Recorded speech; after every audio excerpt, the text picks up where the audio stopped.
একটু আগে যাবো না আগাতে পারবো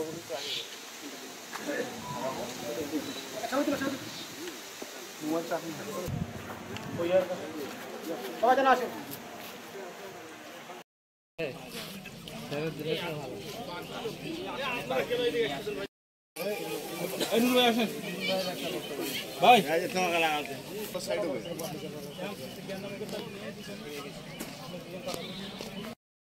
এভাবে বাংলাদেশিদেরকে দূরে নিয়ে যাচ্ছে আমরা আতঙ্কে অনেক বেশি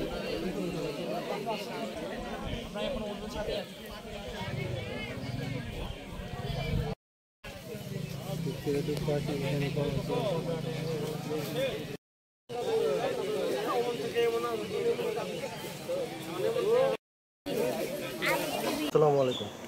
আপনারা সবাই অবগত আছেন বাংলাদেশের বিভিন্ন সীমান্তবর্তী এলাকা দিয়ে আমাদের প্রতিবেশী দেশের সীমান্তরক্ষী বাহিনী কর্তৃক বিভিন্ন সময় রিসেন্টলি পুশিনের সংখ্যাটা বৃদ্ধি পেয়েছে।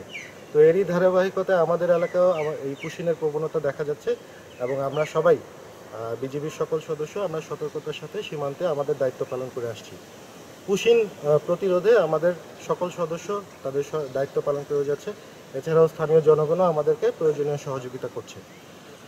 আপনারা অবগত আছেন গত 28 তারিখ দিবাগত রাত গতকালকে রাতে আনুমানিক 12টা থেকে 1টার পরবর্তীতে আনুমানিক 13 জন সদস্যকে পুশিন করা হয় সীমান্ত দিয়ে এবং আমাদের সতর্ক টহল দল কর্তৃক তাদেরকে আটক করা হয় সীমান্ত এলাকা থেকে। তো আমরা এখন তাদেরকে আমাদের ক্যাম্পে নিয়ে এসেছি, তাদেরকে থাকা খাবারের ব্যবস্থা করেছি এবং তাদের পরিচয় যাচাই বাছাইয়ের কাজ চলমান আছে। আমরা পরিচয় যাচাই বাছাইয়ের মাধ্যমে নিশ্চিত হব যে তারা বাংলাদেশি নাগরিক নিশ্চিত হওয়া গেলে আমরা তাদেরকে বিরুদ্ধে প্রয়োজনীয় যথাযথ আইনানুগ ব্যবস্থা গ্রহণ করব। সবাইকে কতজন আছে স্যার?